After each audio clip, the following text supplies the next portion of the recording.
Olá professor, olá professora, olá você também que é estudante da área de licenciatura.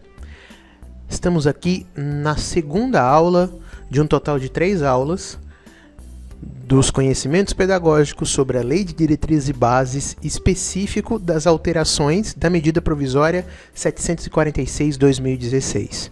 Bom, no primeiro vídeo, pessoal, eu procurei desfazer algumas das mentiras que estão rolando aí, pessoas desesperadas dizendo que mudou tudo e até mensagens mentirosas por WhatsApp, por Facebook, dizendo que tá tudo que da noite pro dia mudou. Não é bem assim, ok?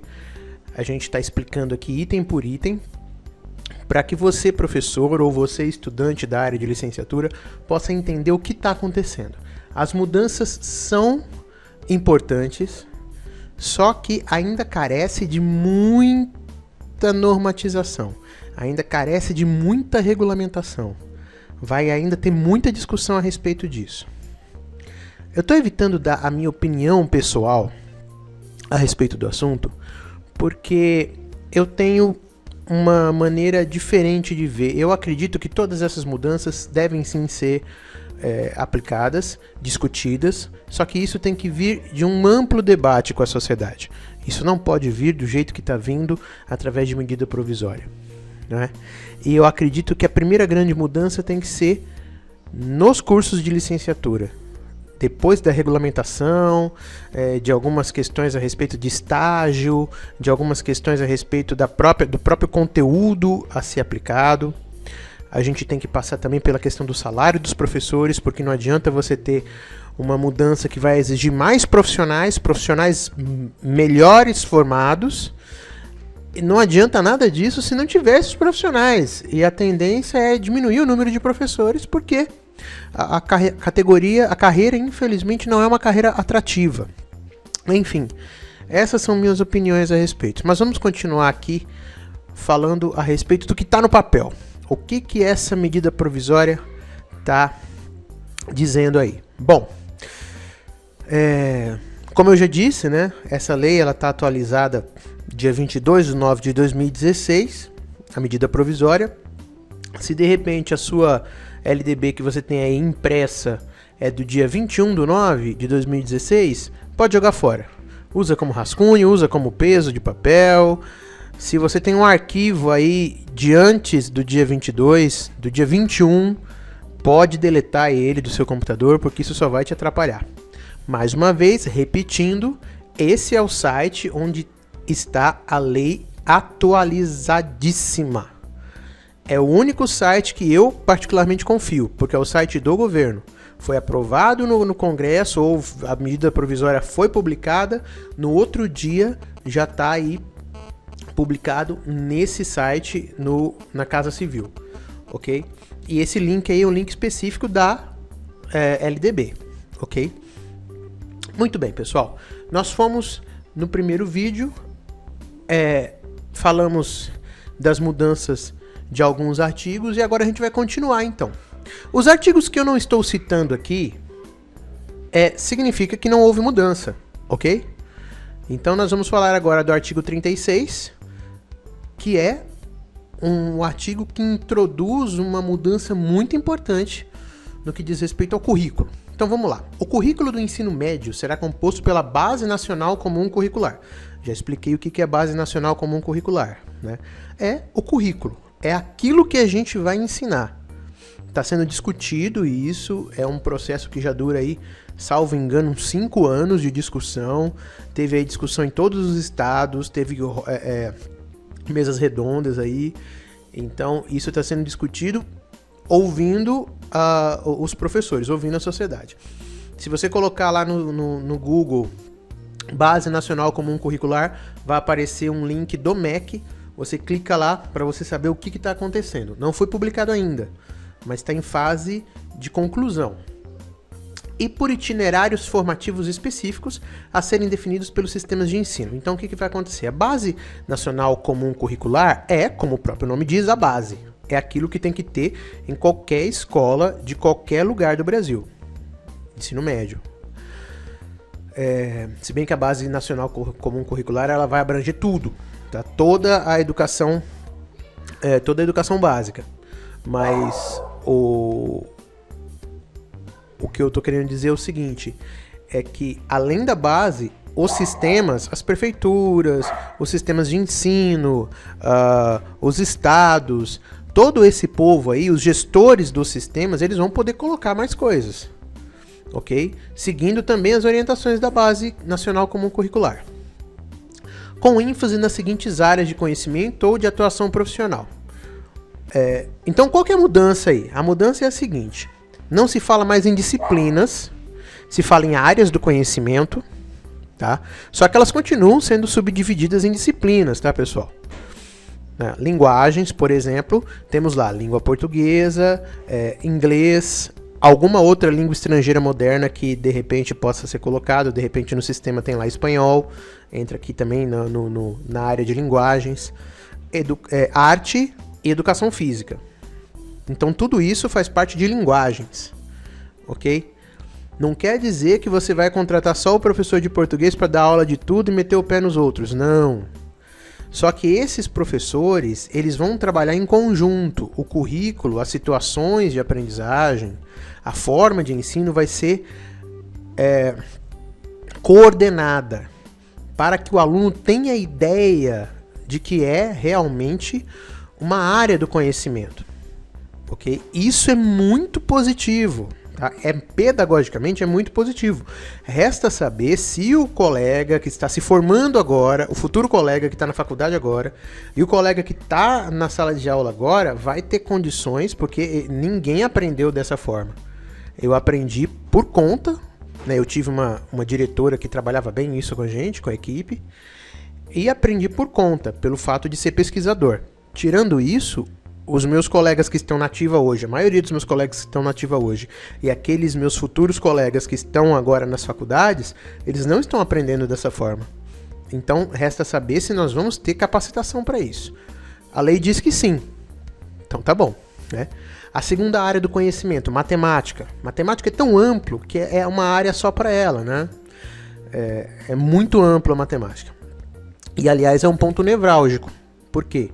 Porque a matemática desde sempre foi negligenciada no Brasil. Por isso hoje nós temos pouquíssimos professores, temos uma dificuldade muito grande em nos destacar em avaliações externas no que diz respeito à matemática, ok? Então talvez o problema não seja só como a gente está ensinando, mas quem está ensinando. O colega, ele não teve a capacitação necessária, não é? E o sistema pouco valorizou isso também. Então é uma situação complexa. Mas voltando lá. Linguagens então. Quais são as disciplinas que estão dentro de linguagens? Língua portuguesa, inglês. Se o seu sistema tiver uma outra língua estrangeira, como espanhol, como italiano, como francês, entra aqui também na matéria de linguagens. Arte e educação física. Linguagens, ok.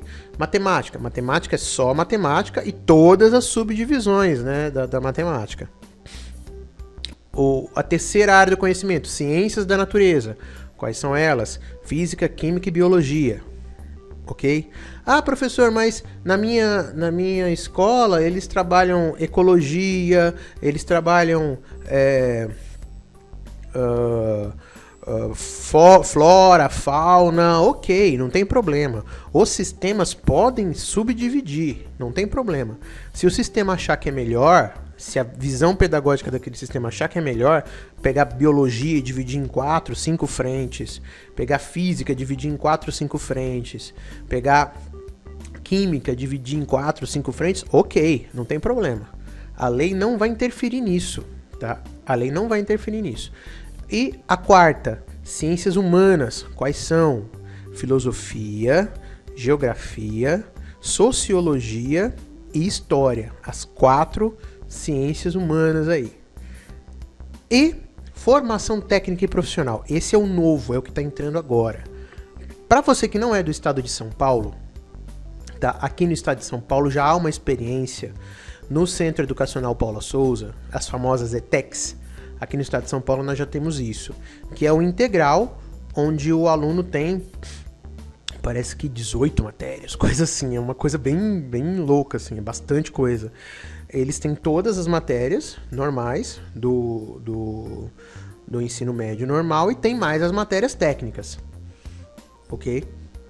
A ideia que dá a impressão é que o governo queira fazer algo nesse molde, ok? Muito bem. Ainda no artigo 36, agora o parágrafo 1º, os sistemas de ensino poderão compor os seus currículos com base em mais de uma área prevista no inciso de 1 ao 4 do caput.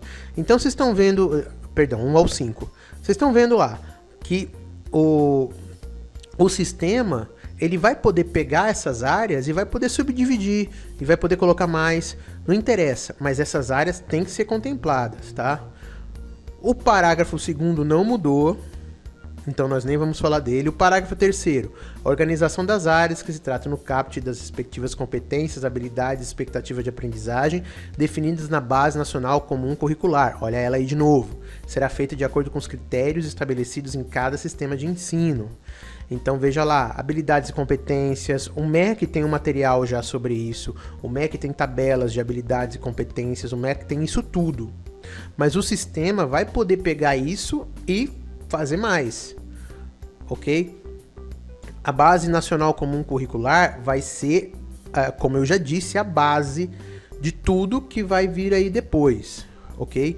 Influenciando, como eu já disse, até ali na formação dos colegas que estão agora nos bancos das faculdades, aí sentados nas cadeiras e carteiras das faculdades. Parágrafo 4 não mudou. Parágrafo 5º. Os currículos do ensino médio deverão considerar a formação integral do aluno, de maneira a adotar um trabalho voltado para a construção de seu projeto de vida para a sua formação nos aspectos cognitivos, socioemocionais, conforme diretrizes definidas pelo Ministério da Educação. Isso aqui ainda está carecendo de norma, tá? Está carecendo de norma. Como eu já disse, aliás, toda essa medida provisória, ela carece de várias normas. Vai ter muito trabalho aí, pessoal, desde as prefeituras que tem escola de ensino médio, até os governos estaduais, os sistemas todos, as faculdades. Isso vai dar ainda muita conversa. Mas o que acontece? Qual que é a proposta do governo explícita aqui no artigo 5º? Perdão, no parágrafo 5º. É a seguinte: o aluno ele vai ter que ter a formação integral e vai ter que sair do ensino médio com uma área voltada, né, com uma área pelo menos introduzida no mundo do trabalho. A ideia do governo é que o aluno saia do ensino médio com uma profissão pelo menos ali encaminhada, tá? Aí vem muitos outros criticando, dizendo que isso não é correto. O aluno ele não tem, com 14, 15 anos, ele não tem maturidade para escolher isso, enfim.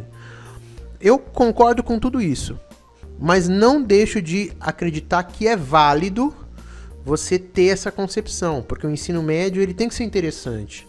O ensino médio ele está pouco interessante para o adolescente porque ele não está vendo, tá como que na cabeça do adolescente é uma perda de tempo, tá? Nós professores ou estudantes de licenciatura sabemos que não é assim, mas na cabeça do adolescente está sendo isso. Então esse artigo 5º ele tem essa proposta. O artigo 6º.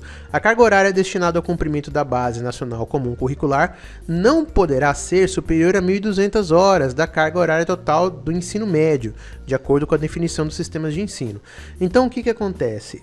A lei ela já está dizendo, das 1.400 horas no total que vai ter o ensino médio, tá? Pelo menos 200 horas têm que ser destinadas totalmente à formação profissional, tá? Não pode de jeito nenhum você pegar aí todas as 1.400 horas e multiplicar aí e dar só a Base Nacional Comum Curricular, porque senão você vai pegar o que você tem e ampliar só, você não vai colocar nada de novo. Então a lei ela propõe que isso seja normatizado, ok? Então os sistemas de ensino vão ter essa possibilidade de aumentar, de dar outras coisas, mas eles vão ter que destinar pelo menos 200 horas para o ensino da profissão.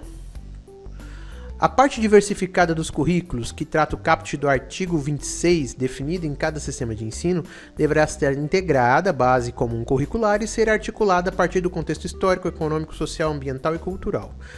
Isso aqui é aquilo que a gente chama de temas transversais, ok? É aquilo que a gente chama de temas transversais. Aqui é onde vai ser trabalhado questões como os projetos de pasta, as questões como direitos humanos e coisas desse gênero, ok? Então não acabou, tá? O pessoal aí que trabalha com projeto, que tá triste aí porque vai acabar os projetos, não vai acabar nada. Pelo menos não é isso que a lei tá dizendo, ok? Parágrafo 8º. Os currículos de ensino médio incluirão obrigatoriamente estudo de língua inglesa e poderão ofertar outras línguas estrangeiras em caráter optativo, preferencialmente o espanhol, de acordo com a disponibilidade de oferta, locais, horários definidos pelos sistemas de ensino. Então, o que é interessante, tá? A língua inglesa foi definida a partir do sexto ano do fundamental. Então, do sexto ano até o nono ano, o inglês está definido. Ah, professor, não era? Não, era a língua estrangeira moderna. Isso significa que em alguns lugares do Brasil, a lei abria a possibilidade da língua estrangeira moderna não ser o inglês, e sim o espanhol, ou outra língua, de repente. Vamos imaginar uma escola pública na região de Santa Catarina, nas regiões ali colonizadas pelos alemães. Você poderia ter língua estrangeira moderna o alemão. Isso era possível. Agora, se isso acontecia nessa escola, o que vai acontecer? Vai ter que ter o inglês como obrigação. O alemão vai poder continuar tendo, tá? O alemão e o espanhol, dependendo também. São sistemas que vão definir isso. Parágrafo 9º. O ensino de língua portuguesa e matemática será obrigatório nos 3 anos do ensino médio. Isso por quê, pessoal? Porque vocês perceberam que pela proposta, pela lei, pelo corpo da lei, o aluno ele vai poder cursar um currículo que permita a ele escolher uma área do conhecimento. Só que está deixando bem claro aqui que, independente da área do conhecimento, língua portuguesa e matemática é obrigatório nos 3 anos. Parágrafo 10.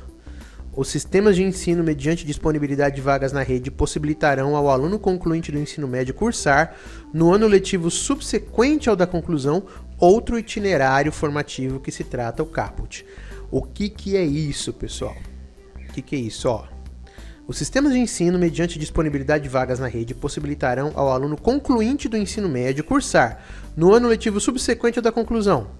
Ele fez o 3º ano do ensino médio, aí ele pode fazer um 4º ano com outro itinerário formativo de que trata o caput. O que é isso, pessoal? O que está acontecendo aí? O governo está dando a possibilidade dos sistemas que trabalharem em ensino técnico colocar mais um ano de graduação, mais um ano de ensino médio. Para que isso? Vou explicar na prática. Vamos imaginar que vamos pegar o governo, vamos imaginar lá as escolas estaduais do Rio de Janeiro vão disponibilizar um curso técnico de enfermagem. Maravilha, né? Enfermagem, curso técnico. O aluno vai entrar com 15 anos nesse curso. Com 15 anos ele não pode fazer estágio, ele não pode fazer nada, ele é menor de idade. Você não pode colocar um aluno de 15, 16 anos num lugar que tem risco biológico. No entanto, se você aumenta um ano, você pode reorganizar tudo e colocar os estágios para ser feito no 4º ano. É uma possibilidade. Você pode então pegar esse 4º ano do ensino médio, que vai ser especificamente para a educação para o trabalho, tá? E nesse quarto ano colocar os estágios, porque aí ele já vai ser maior de idade. Nesse quarto ano colocar aí outros itinerários formativos. A lei, então, ela abre aí uma possibilidade, e isso é específico para para a formação técnica, para a formação para o trabalho. O parágrafo 11. A critério dos sistemas de ensino, a oferta de formação que se refere ao inciso 5º do caput considerará. Então tá, qual que é o inciso 5º do caput? O inciso 5º, ele vai falar para nós sobre a educação para o trabalho, tá?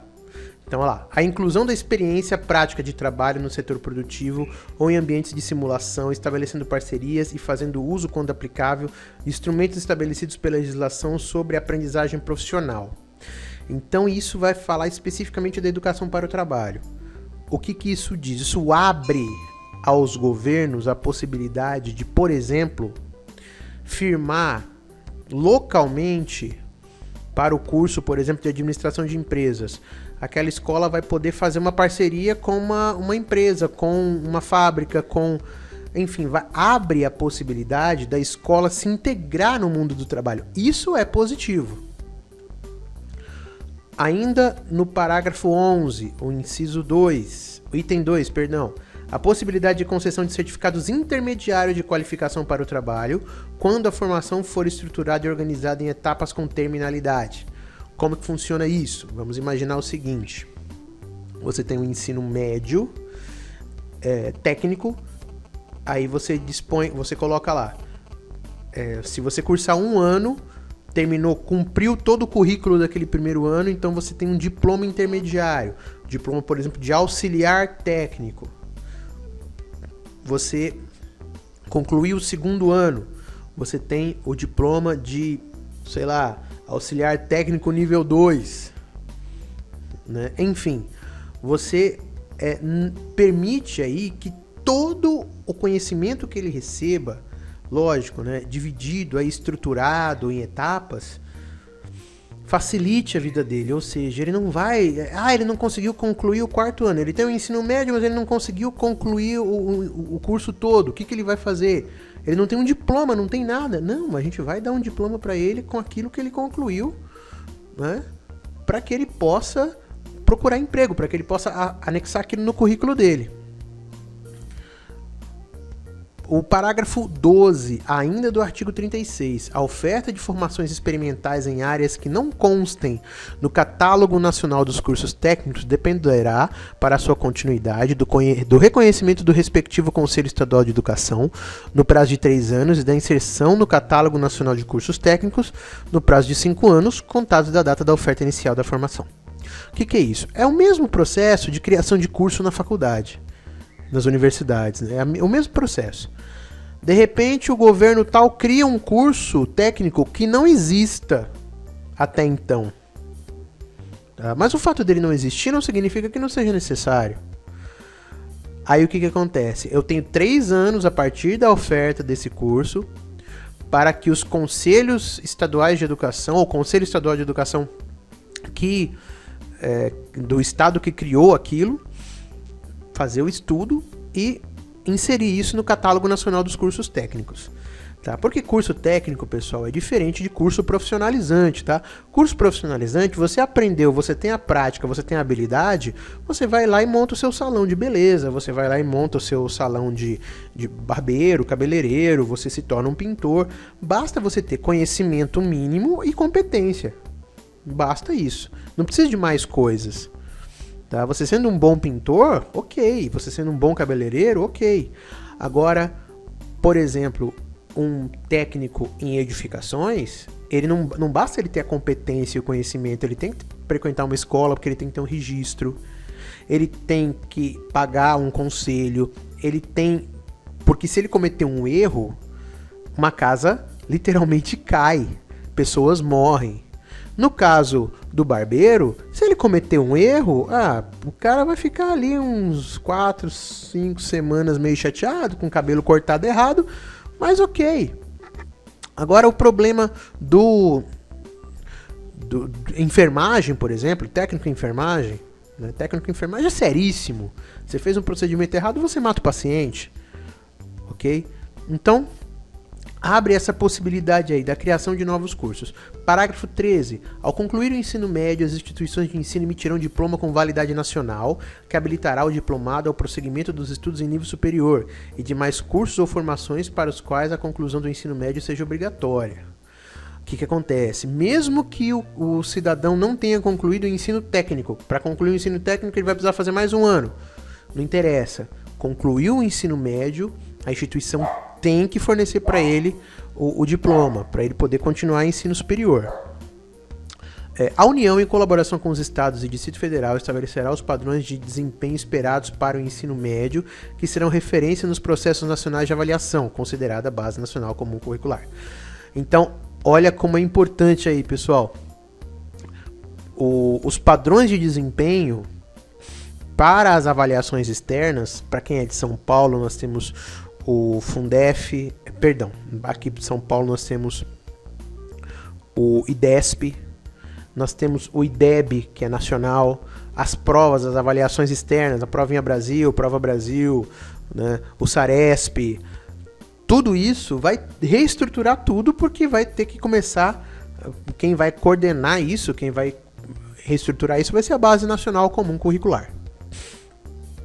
Parágrafo 15. Além das formas de organização previstas no artigo 23, o ensino médio poderá ser organizado em módulos e adotar o sistema de créditos ou disciplinas com terminalidade específica, observada a Base Nacional Comum Curricular a fim de estimular o prosseguimento dos estudos.